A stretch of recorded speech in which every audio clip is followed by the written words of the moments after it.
Dieu toute la gloire, au prochain la joie, à moi le sacrifice, à la louange de sacré, à moi le sacrifice, à la louange de sacré. Voilà, bienvenue à toutes et à tous. Merci de suivre cette émission qui s'inscrit dans le champ de la découverte de sa foi, mais surtout de sa vocation. Le pape a dit et il exhorte les congrégations, les supérieurs, les responsables religieux, les évêques, les prêtres, les patrons de vocation ou les responsables de vocation des diocèses ou des paroisses à tout faire pour qu'on puisse avoir plus de vocation, plus d'appel à la vie consacrée. Et dans cet élan, beaucoup de choses sont dites, mais il y a beaucoup de choses à faire. Il y a un brisement qui doit se faire, il y a une attitude, c'est un comportement qui doit être mis en exergue pour permettre à plus de jeunes de se déclarer pour le Christ et de déclarer leur vie, de consacrer leur vie au Seigneur notre Dieu. Et nous recevons aujourd'hui deux religieuses. Sœur Marie-Noël Abolé, bonjour. Bonjour, monsieur Christ. Vous allez bien? Très bien, par la grâce de Dieu. Allez. Alors, et puis la sœur Karine Nobou, bonjour. Bonjour. Vous allez bien? Oui, je vais bien. Alors, comme à votre habitude, on va dire la prière de votre sainte patronne, là. C'est ça? Oui. Voilà, pour commencer cette émission. Qui conduit la prière? C'est vous qui nous faites prier. Allez-y. D'accord. Au nom du Père, du Fils et du Saint-Esprit. Amen.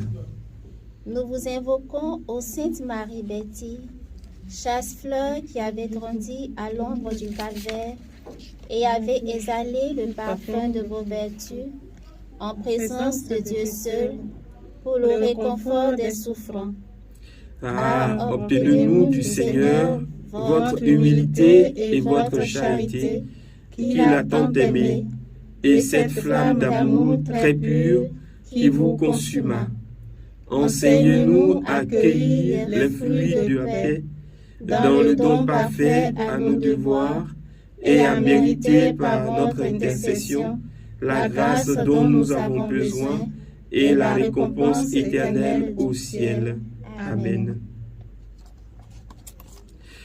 Et si on revenait sur cette prière, qu'est-ce que nous venons de dire? Nous vous invoquons, d'accord, ô Sainte Marie Bertille, chaste fleur qui avait grandi à l'ombre du calvaire et avait exhalé le parfum de vos vertus en présence de Dieu seul pour le réconfort des souffrants. Que comprendre de cette prière? Alors, cette prière veut dire, quand nous parlons du calvaire, nous parlons de quelque chose qui est déjà mon nom. Nous pensons aux pierres qui sont là, les bois morts qui sont là. Mais cette fleur, qui est Sainte Marie Betty, qui a grandi à l'ombre du calvaire, c'est-à-dire qui a beaucoup souffert. Elle a souffert dans sa vie, déjà même dans la vie familiale et jusqu'au couvent. Elle a exhalé ses vertus, c'est-à-dire elle n'est pas repliée sur elle-même, mais elle a su supporter, elle a su vivre avec amour et charité cette croix. De ce qui était lugubre, voilà, nocif, noir, nauséabond, sombre, elle a donné de la lumière, de l'éclat et un parfum. Voilà, et un parfum. Wow. Parce que quand on parle du vendredi, on parle de tout ce qui est pénible, difficile, mais quand elle est à côté du vendredi, elle dans le vendredi, ça fait que le vendredi devient samedi. Extraordinaire, c'est beau ça, c'est bien dit. Et elle a exhalé donc le parfum de ses vertus en présence de Dieu, du Dieu seul, pour le réconfort des souffrants. D'accord? Et puis? Nous demandons cette grâce à elle, à obtenir nous du Seigneur votre humilité et votre charité. Voilà. Et vous pensez que c'est à partir de l'humilité qu'elle a réussi à faire ça? Oui. Et la charité? Oui, l'humilité pour bien vivre l'obéissance et la charité héroïque de laquelle nous avons déjà parlé pour y arriver à son objectif qui est la sainteté. Et cet objectif, c'est de tous les chrétiens. Voilà. Donc, la sainteté part de l'humilité. Celui qui sait être humble et qui sait vivre de la charité, celui-là peut obtenir la sainteté, Oui. peut être sanctifié, Oui. béatifié aussi. Oui. Mais dites-nous, c'est quoi l'humilité? Parce que, est-ce que ça, on devient humble quand on confesse qu'on est humble? Non. Je pense que l'humilité, pour moi, c'est juste reconnaître la vérité. D'accord. Reconnaître la vérité, c'est voir le juste milieu des choses. C'est-à-dire se reconnaître ce qu'on est. Si on est riche, je suis riche. Je reconnais que je suis riche. Si je suis riche, que je reconnais que je suis riche, Tu es que je humble. prends conscience que je suis Je riche, suis riche, je voilà. suis humble. Oui. Ah, je suis riche. Parce qu'en fait, c'est quoi? C'est quoi? Je suis riche. Je reconnais que je suis riche, mais qu'est-ce que je fais de ma richesse? C'est ça la différence. Non, par exemple, tu dis que tu es riche, pour être humble, je suis pauvre. Oh, pourtant, tu sais que tu as des milliards dans le Sur le compte compte. bancaire. En fait, être humble, c'est reconnaître la vérité, c'est savoir dire la vérité telle qu'elle se présente à nous. En fait, c'est ça. Donc, moi, je pense que l'humilité, ça nous conduit vraiment sur le chemin de la sainteté. Mais surtout, faites tout par amour pour Jésus. D'accord. Parce qu'on peut être charitable juste pour pouvoir se faire remarquer des autres. Or, elle a toujours vécu en présence de Dieu, comme c'est noté dans la prière. Pourquoi? Pour pouvoir exprimer son amour envers Dieu. Je dis par pur amour C'est un pour grand Dieu coup qu'elle que a vous agi. donnez, hein, ma soeur. Un grand coup que vous donnez. Un grand coup. Madame le professeur. Le professeur.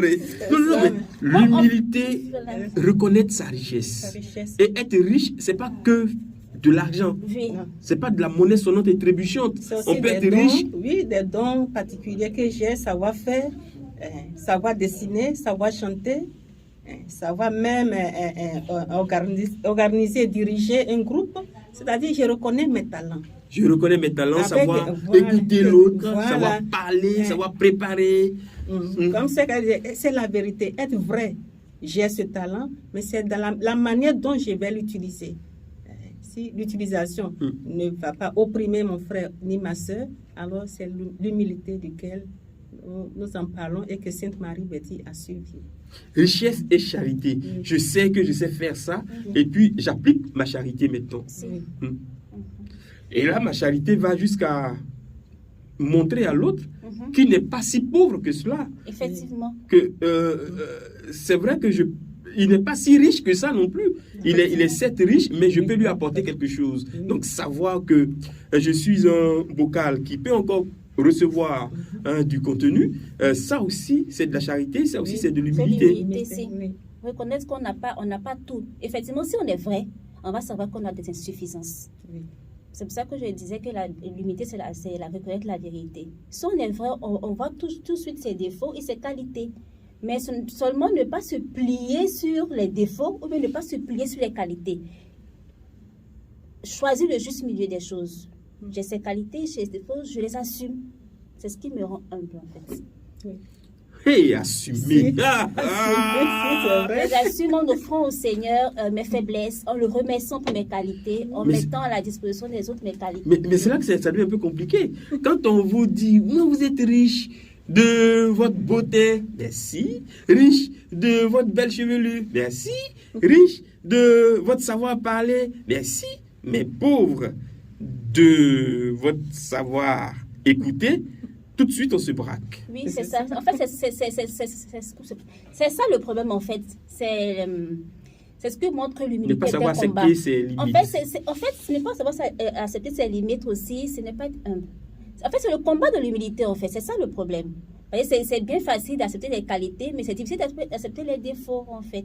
Donc, c'est le combat de l'humilité. Celui qui sait accepter ses défauts arrive à... Attendez, vous avez déclenché le français de la sœur. Ma sœur, andiamo. Oui, allons-y. Alors, comme l'italien dit, la falsa umiltà.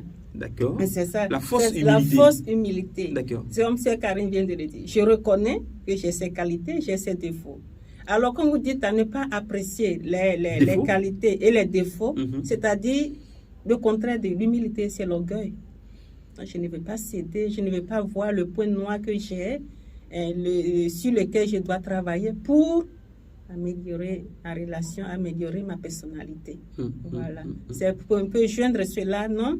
Reconnaître aussi que j'ai cette faiblesse et j'ai ce défaut et je dois encore travailler dessus. Et reconnaître mes qualités. apprécier et remercier le Seigneur qui m'a fait ce don et les personnes qui m'apprécient aussi. Je le rappelle à toutes fins utiles que vous êtes les religieuses Dorothée et votre nom scientifique canonique c'est sœur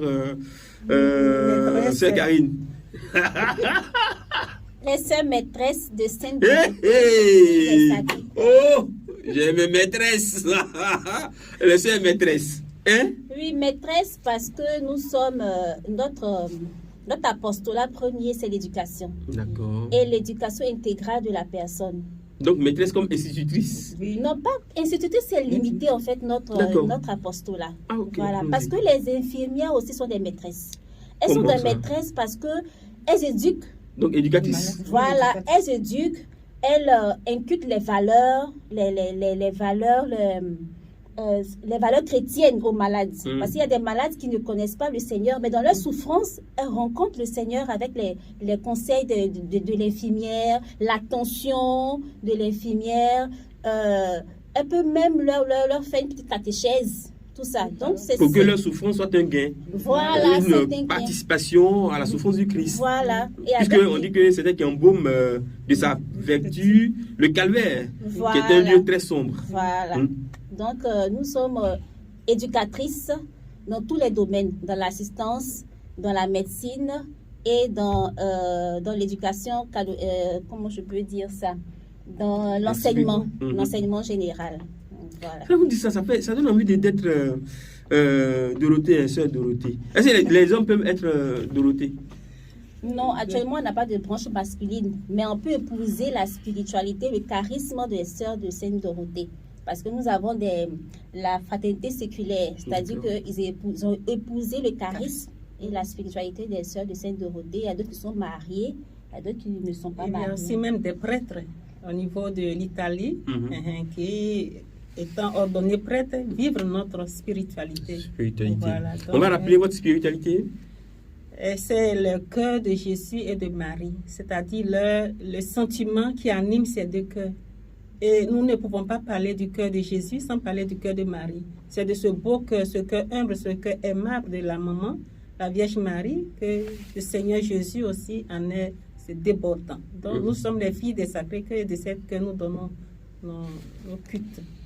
Non, c'est trop facile, ma soeur. Oui. Sœur Abolé, c'est trop facile. Le cœur de Jésus et de Marie. Oui. Maintenant, quand vous dites, moi je me focalise sur le cœur de Jésus. Oui. Jésus, c'est celui qui a été bafoué alors qu'il a donné, il a tout donné, il a enseigné, il a éduqué, il a nourri des personnes, des foules, il a guéri, mais ce cœur a été un peu comme incompris. Oui, mais quand nous parlons du cœur de Jésus, c'est tout, hein. C'est-à-dire, ce cœur a vécu ces sentiments de compassion, de charité, d'amour, comment je peux dire, qui allait jusqu'au salut de l'autre. Coûte que coûte, il est mort pour nous sauver. Donc, c'est pour dire que ce cœur débordant d'amour, hein, comme l'a dit Marie-Marguerite Alacoque, débordant d'amour pour l'être humain que nous sommes. Hein, quand elle dit, voici ce cœur qui a tant aimé le monde. Et il nous a aimés malgré tout ce que nous sommes, malgré nos ingratitudes. Hein, donc, c'est ce cœur-là que nous sommes appelés à imiter. Et en imitant ce cœur, nous vivons cette charité héroïque de laquelle nous avons déjà en parlé. Non, je vais au-delà. Qui coûte ma vie, qui coûte ma personne, qui coûte ce que je peux être. Voilà. Ma sœur Noubou, le cœur de Jésus. Vous qui le contemplez si souvent, parce qu'il y a la contemplation, je suis sûr aussi, la méditation. Oui, quand vous méditez, dites-nous quels sont les résultats de votre contemplation, de votre méditation. Parce que votre patronne, sœur Bertille, Sainte Bertille, elle, on dit qu'elle a parfumé le calvaire de ses vertus, de ses actions. Alors, comment est-ce que vous vous retrouvez dans ce calvaire-là, heureuse, bénie? Comment vous pouvez voir le bien dans tout ce qui est négatif? Au milieu, il y a des pleurs. Quand on dit au calvaire, c'est là où il a été flagellé. Bon, le Seigneur... Ou bien c'est le cœur de Marie qui vous attire le plus? Les deux cœurs, mais spécialement le cœur de Jésus. En fait, nous, on est christocentrique. C'est-à-dire que c'est d'abord le Christ. Et c'est pour le Christ qu'on va vers sa mère. Donc c'est son cœur qui nous conduit vers ce cœur de la mère. Et la mère aussi nous renvoie à son fils, parce qu'ils sont unis. Mais c'est vraiment le Christ qui est au centre de notre spiritualité. Et on ne peut pas prendre le Christ sans prendre sa mère, en fait. Voilà pourquoi. Donc, nous faisons l'adoration eucharistique. Nous méditons sur les vertus de ce sacré cœur-là, ce cœur qui s'est donné totalement au Père éternel pour nous. Ce cœur qui nous a aimés jusqu'à la mort, en fait. Et nous sommes invités à imiter ce cœur-là. Et c'est un combat de tous les jours. Un combat de tous les jours. La vie est un peu en dents de scie. Quand on dit imiter ce cœur, ça veut dire quoi? Imiter ses vertus, en fait. Je veux dire imiter les vertus de ce cœur-là. La tendresse, l'amabilité, la charité, l'humilité, supporter les épreuves par amour pour Dieu. En fait, c'est un peu ça. Et pour la Vierge Marie? La Vierge Marie, on voit l'humilité, la disponibilité, l'obéissance. L'obéissance et aussi supporter la souffrance. Elle a supporté la souffrance à la suite de son fils. Et elle nous conduit à son fils. C'est un modèle pour nous de consécration. Le silence dans la souffrance? Oui, le silence dans la souffrance et la foi. La foi. On peut être silencieux extérieurement et intérieurement, être rempli de haine, de vengeance et tout ça. Mais elle, c'est-à-dire que c'est la souffrance dans la foi, dans l'espérance. Elle est un modèle vraiment de consécration, d'abandon au Père, à la volonté du Père pour nous. Super. Donc ça, c'est la spiritualité qui nous a fait méditer cela. Et puis après, le charisme. Votre charisme, c'est lequel? Bon, notre charisme, c'est la charité. Voilà, c'est la charité en un mot. Et on nous invite à vivre la charité au-dessus du commun. Voilà. C'est-à-dire la charité qui se dépasse jusqu'au don de soi, au don de la vie. Voilà. Oui, comme elle a déjà dit, quand nous parlons de charisme, nous comprenons déjà en deux volets. D'accord. Ce que nous venons d'expliquer, c'est le charisme spirituel qui va de notre spiritualité et le charisme en tant qu'apostolat. Alors, nous sommes dans deux domaines, deux grandes lignes de train, et nous sommes dans l'éducation et l'assistance. Mais nous optons aussi pour la pastorale. Parce que nous sommes des chrétiennes consacrées, donc nous faisons aussi de la catéchèse. Nous avons des sœurs qui ont étudié de la théologie, qui donnent dans leur milieu ce qu'elles peuvent. C'est un peu ça notre charisme. Alors, qui est sœur Betty? La fois dernière, vous avez parlé d'elle, mais je n'ai pas bien saisi. Parce que bon, je sais que cette fille-là, si vous parlez d'elle là, tout le monde, même les maris vont devenir religieux. C'est ça. Alors, Sainte Marie Betty, nous en parlons d'elle encore, parce qu'au centre de cet entretien, c'est la sainteté qui est ce thème fondamental. Parce que nous sommes à la célébration de son centenaire, le centenaire de la mort de Sainte Marie Betty. Ah oui? C'est quand? Oui, alors elle est morte un 20 octobre 1922, et nous sommes dans l'année 2022, donc cela couronne les 100 ans de sa mort, de sa naissance au ciel, comme on peut le dire. Voilà. C'est pourquoi nous sommes là en train de parler de cette sainte qui, étant petite, s'est fait grande. Une grande sainte. Et elle avait quel âge quand elle est rentrée dans la congrégation? Dès qu'elle est rentrée à l'âge de 16 ans dans le couvent des sœurs Dorothée, accompagnée de ses deux parents. Et voilà. Et le 15 octobre 1905, elle a pris la vie religieuse, c'est-à-dire sa première profession. Et à 3 ans de cela, le 8 décembre, fête de l'Immaculée Conception, 1907, elle a fait sa profession religieuse perpétuelle. Voilà, c'est cette sœur-là qui est, donc après sa consécration perpétuelle, a été renvoyée encore à Trévise, à l'hôpital de Trévise, pour être infirmière, mais qui, dans les débuts, elle s'est dédiée aux travaux plus démunis de la maison, la cuisine, la vianderie. Mais par la suite, le Seigneur lui fait encore la grâce de pouvoir étudier, faire des études d'infirmière, qui deviendra une brillante infirmière, qui aujourd'hui devienne la patronne des infirmières par sa manière de prendre soin des malades. Voilà. Il laisse le reste à Sœur Karine qui va nous entretenir sur le découlement de sa maladie jusqu'à sa mort. Voilà. D'accord. Allez-y, on vous écoute. Bon, Sainte-Marie Betty, en fait, avait eu un cancer, c'est-à-dire c'était un fibrome, après qui s'est transformé en un cancer qui s'est aggravé. Elle a été opérée, mais bon, par la suite, elle est morte. Mais morte en odeur de sainteté. Voilà. Donc, elle est morte le 20 octobre 1922, âgée de 34 ans. Sur elle, on a retrouvé le livre de catéchisme qu'elle avait conservé depuis son enfance. Elle savait lire et écrire? Oui, elle savait lire et écrire, D'accord. mais elle n'avait pas un niveau élevé en fait. D'accord, ok. Et sa route, la voie qu'elle aimait emprunter, sa voie spirituelle, elle disait, c'est la voie des chariots, c'est-à-dire la voie la plus humble et ordinaire, c'est-à-dire vivre l'extraordinaire dans l'ordinaire. D'accord, la voie des chariots. Voilà. Ça veut dire quoi? C'est la voie ordinaire, c'est-à-dire la voie des chariots, ce n'est pas la voie goudronnée où on voit les belles voitures et tout ça, c'est la piste en fait. La piste, ok, d'accord. Ok. Elle n'a pas eu d'extase, elle n'a pas fait de miracle de son vivant, mais elle a vécu en union avec Dieu de manière profonde, dans le silence, dans le travail, dans la prière.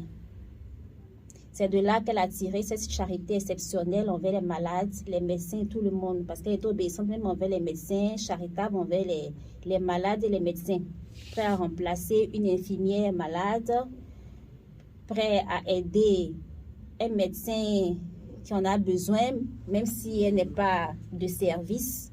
Donc, dans son service, tout le monde reconnaissait vraiment sa disponibilité. Elle était tellement disponible qu'on avait surnommé la sœur commodité. C'est-à-dire que elle est toujours prête à remplacer les autres. Voilà. Qu'elles sont aussi bien en Sœur communauté. commodité. Voilà. Vous avez des thèmes aussi. Pourquoi commodité? Bon, on ne sait pas trop pourquoi les sœurs l'appelaient comme ça. C'est quoi? C'est la sœur commodité, c'est-à-dire une sœur, comment je peux l'exprimer en français, c'est-à-dire à la portée de la main, c'est-à-dire dans tous les besoins, on peut avoir recours à celle-là. Attends, ce sont les Italiens qui l'ont nommé comme ça? Voilà. Il faut dire ça en italien, on va se Soit commoda. Ok. Commoda, c'est-à-dire commodita, c'est-à-dire quand j'ai besoin, j'ai accès rapidement. Elle est toujours disponible, nous avons parlé de sa disponibilité. Les religieux sont des moqueuses, quoi. Voilà, c'est-à-dire si la supérieure, comme c'est toujours la supérieure qui donne des ordres, certainement elle ira chez certaines sœurs qui vont dire non. Mais à cette dernière, elle dira toujours oui. Voilà, c'est à pourquoi on dit, bon, une sœur commoda, c'est resté comme ça. Et c'est dans ça qu'elle est arrivée à sa sainteté. Parce que comme son programme de vie, elle s'est dit, bon, je dois donner la gloire à Dieu. À mes soeurs, au prochain, toute la joie, et à moi le travail, le sacrifice. D'accord. Comme nous avons dit. Que nous aimerons, nous avons un canon que nous chantons pour nous édifier nous-mêmes les sœurs et pour édifier aussi les autres. Non? Qu'elle disait, à Dieu toute la gloire, au prochain la joie, à moi le sacrifice, à la louange sacrée. À moi le sacrifice, à la louange sacrée. C'était son programme de vie.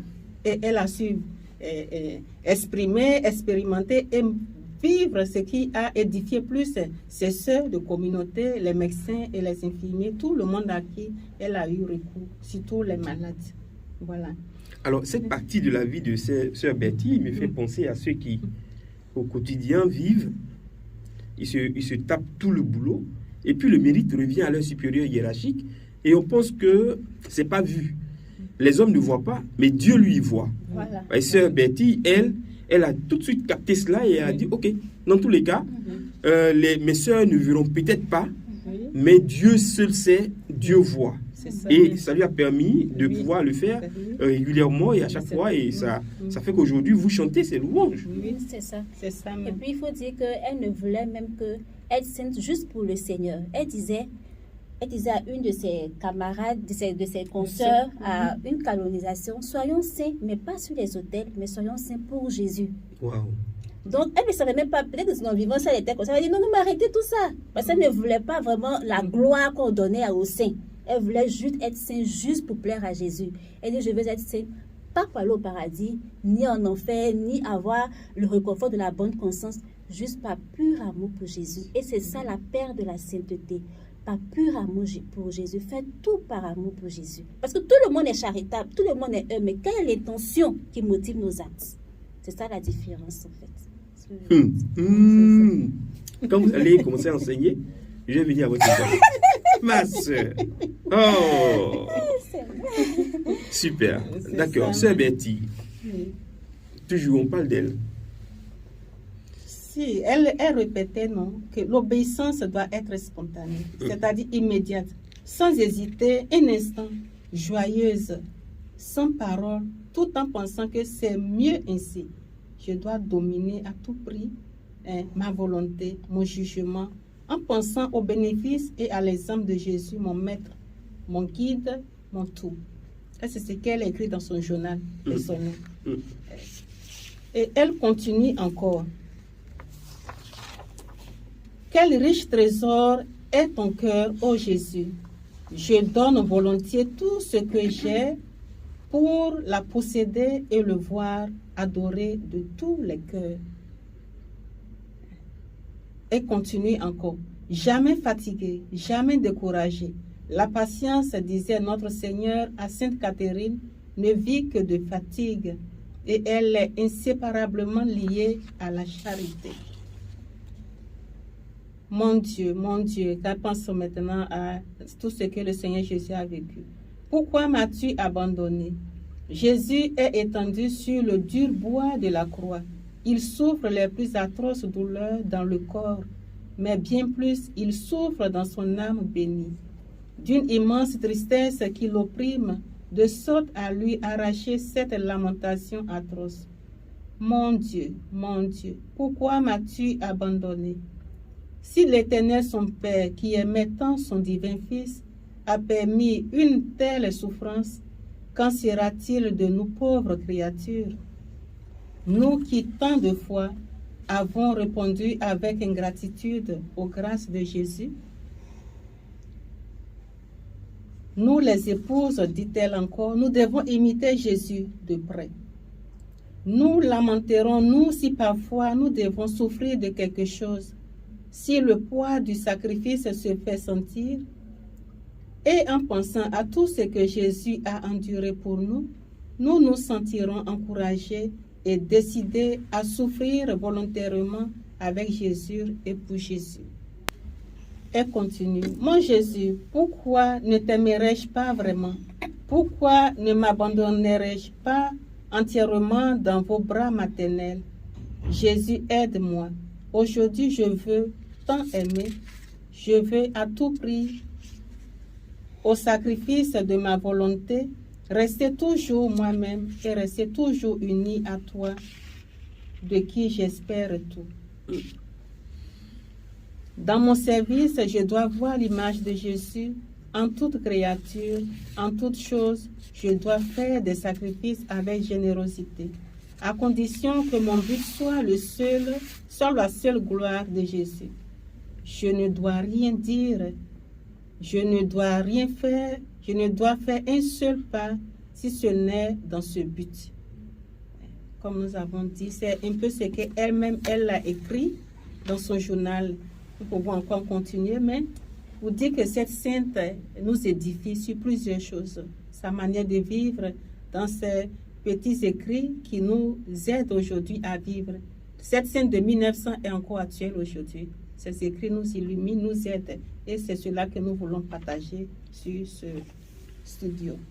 Et nous avons été heureux d'être instrument par lequel vous passez pour passer donc cette information très intéressante que vous avez étudiée, que vous vivez au quotidien, mais qui illumine la vie des chrétiens qui découvrent Sœur Betty aujourd'hui et les sœurs, les maîtresses Dorothée.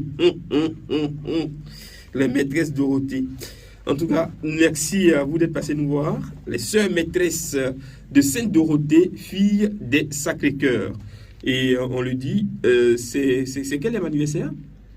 C'est 100 ans de vie?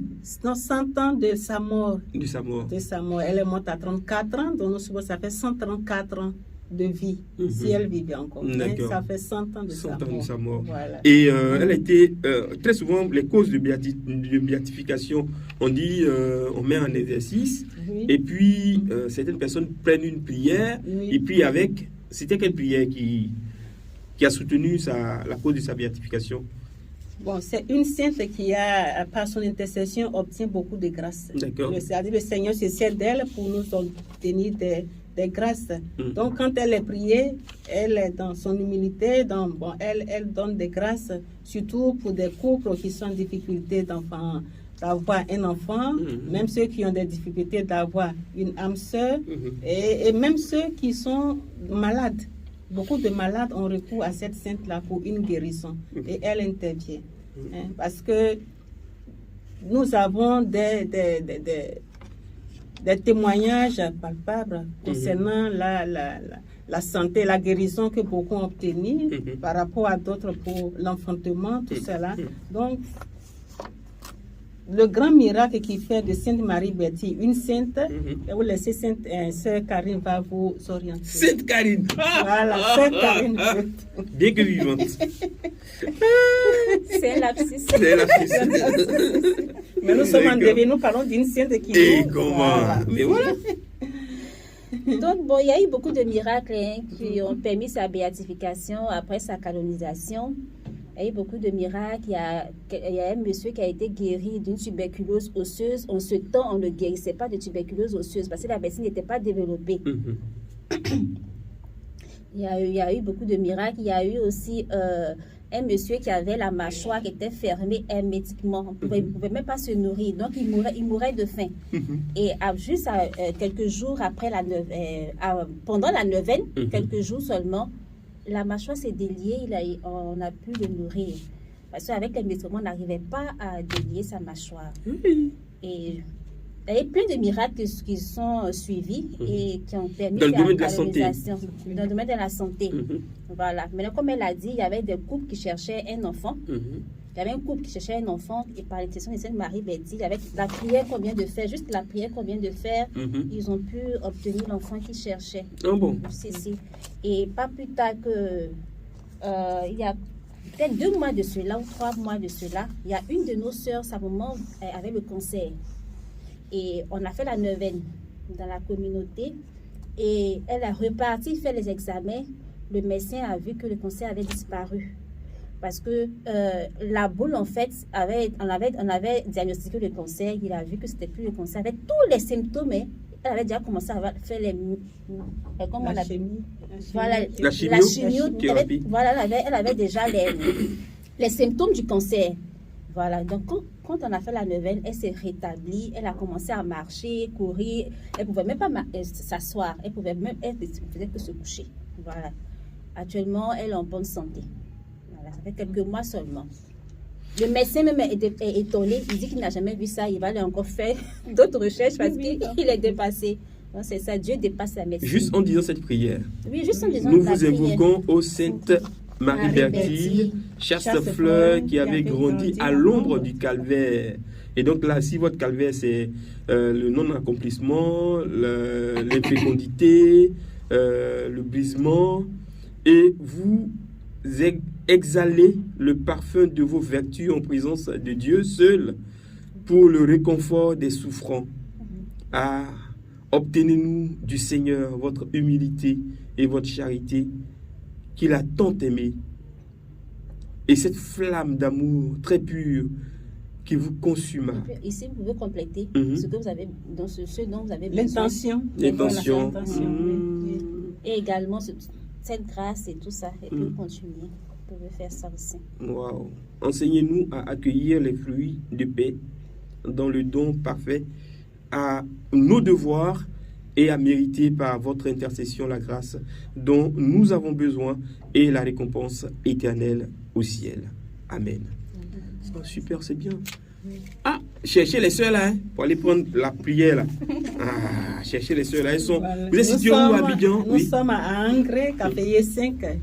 Nous avons la nouvelle paroisse Sainte-Dorothée qui est en construction, mais qui célèbre ses messes dominicales et même la semaine du lundi au samedi, à la messe de 6h. Les dimanches, nous avons 3 messes, 6h30, 8h et 9h30.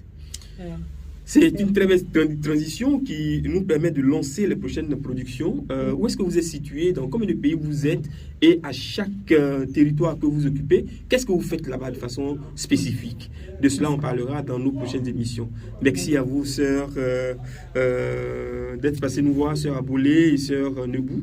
Merci d'être passé nous voir. Et puis, que Dieu bénisse Sainte Bertille et votre congrégation tout entière, les sœurs maîtresses de Sainte Dorothée, fille des Sacré-Cœur. Si vous vous souvenez, la sœur Anastasie Tébi d'Israël fait partie des sœurs Dorothée.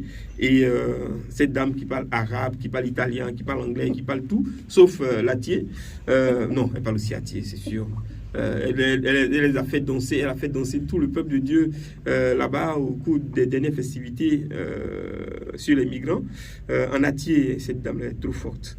Donc, merci de nous avoir suivis et puis on se donne rendez-vous pour les prochaines semaines et on parlera donc des implantations des sœurs maîtresses de Sainte Dorothée, fille des Sacré-Cœur. Et on va dire à l'épée, elles font quoi là-bas? Elles s'occupent de qui? En Israël, elles s'occupent de qui? En Italie, dans quelle partie d'Italie elles sont et qu'est-ce qu'elles y font? Et puis là où, dans quel hôpital elles se trouvent et qu'est-ce qu'elles font spécifiquement? Vous êtes combien comme ça en Côte d'Ivoire? Nous sommes à Angré, et le siège est provincial. Nous sommes aussi à l'épée, au foyer. Nous sommes aussi à Dabré, dans l'éducation. Ah oui, à Dabré, oui. C'est ça. Et nous sommes aussi au Togo. Au Togo, voilà. D'accord. Super, merci. C'est bien. C'était à l'instant donc les sœurs Abolé et Nebou qui sont venus nous parler au nom de la congrégation des sœurs maîtresses de Sainte Dorothée, fille des Sacré-Cœur, de leur sainte patronne, Sainte Bertille, une infirmière. Que Dieu vous bénisse. Amen. Au revoir. Au revoir.